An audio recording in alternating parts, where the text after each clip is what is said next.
नमस्कार मित्रों, मैं एस्ट्रो वास्तु रिसर्चर हस्तरेखा रीडर से संजीव। आज का हम जो अध्ययन या चर्चा का विषय अष्टम भाव अर्थात कुंडली में अंतिम भाव, मृत्यु दर्शक भाव या फिर वह क्षेत्र जो अंधकार और अंधेरों से जुड़ा होता है, छुपी ताकतों से जुड़ा होता है का अध्ययन करेंगे।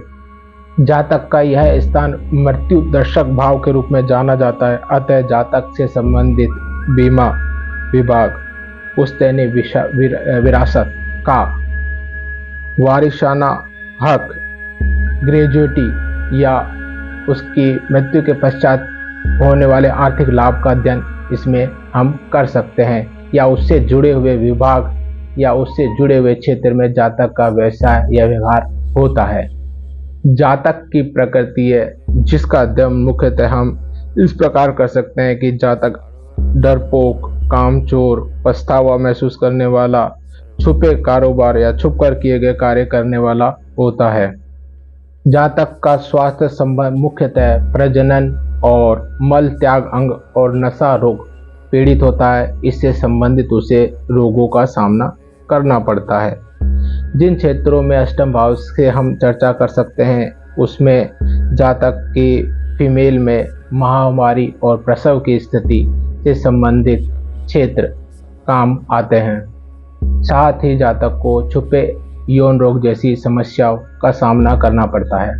क्योंकि यह गुप्तता से संबंधित विभाग है, अतः क्षेत्र है, अतः जातक ऑडिट विभाग, गुप्तचर विभाग, पुलिस में, पूछताछ में और गुप्त स्थान क्षेत्रों में जातक का कार्य क्षेत्र हो सकता है। क्योंकि यह अग्नि से जुड़ा हुआ क्षेत्र होता है, तो अग्नि भी वह जो अग्निशमन के काम आती है वह उस क्षेत्र में जातक अपना कार्य क्षेत्र करता है।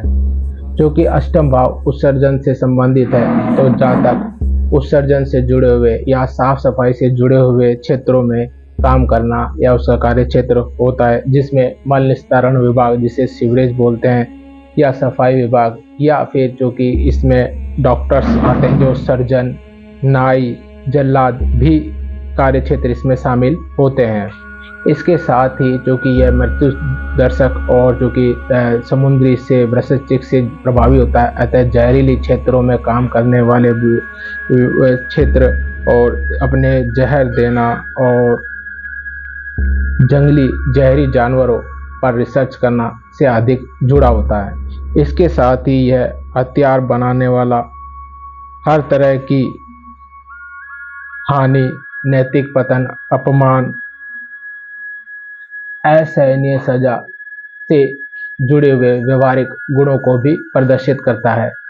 इसमें जो क्षेत्र शामिल किए जाते हैं उसमें दुर्घटना, जलना, ऑपरेशन, हमला करना, मारपीट करना, परेशानी करना, ये जातक के व्यवहारिक गुण के साथ साथ कार्य क्षेत्रीय गुण भी शामिल हो जाते हैं।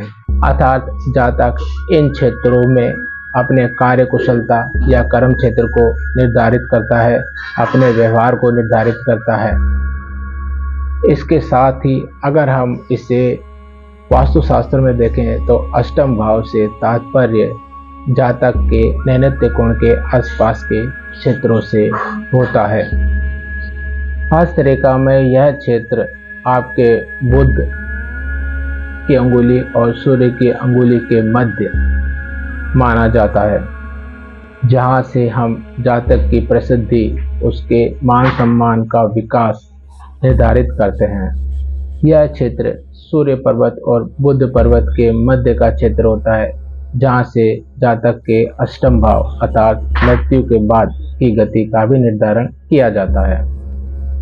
सूर्य के क्षेत्र को इसलिए इसमें शामिल किया जाता है क्योंकि सूर्य आत्मा का कारक है, अर्थात जातक जहाँ शरीर छोड़ देता है तो वह आत्मा के रूप में बन जाता है। तो इस स्थिति में यह स्थान अष्टम भाव के रूप में सामान्यतः देखा जाता है। इस प्रकार हम जातक के अष्टम भाव से और उसके आधार पर जातक के व्यवहारिक, शारीरिक, कार्य क्षेत्र, रोग इत्यादि का निर्धारण कर सकते हैं। मान लीजिए जातक के अष्टम भाव में शुक्र या फिर जातक के अष्टम भाव में हम मंगल मान लें, तो ये मान के चलिए कि उसके अष्टम भाव वाले क्षेत्र में किसी तरह के घाव जिससे मुख्यतः भगंदर, फिस्टुला या आप ऐसे घाव जिसमें अपन बवासीर या रक्त निकलने वाले काम या रोग होते हैं, इसका संबंध छठे भाव से और लगन से होना आवश्यक है।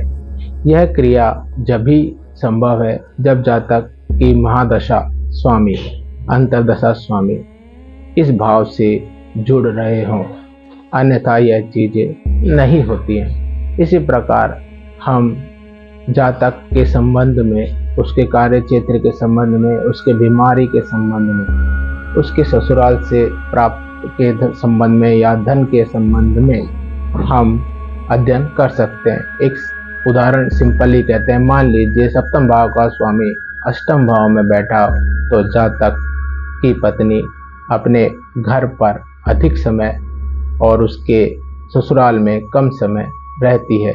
यह अध्ययन और यह स्थिति हमें जातक को उसके पत्नी के संबंध में व्यवहार को पढ़ने में सहयोग करती है। इस तरह हम जातक के बारे में हस्तरेखा, वास्तु और ज्योतिष इनसे विश्लेषण कर सकते हैं और परस्पर तालमेल कर उसके कार्य क्षेत्र, रोग का, अन्य व्यवहारिक, शारीरिक, संगठन, स्वास्थ्य लाभ और जो भी इससे जुड़े हुए हैं उनका हम अध्ययन कर सकते हैं। धन्यवाद।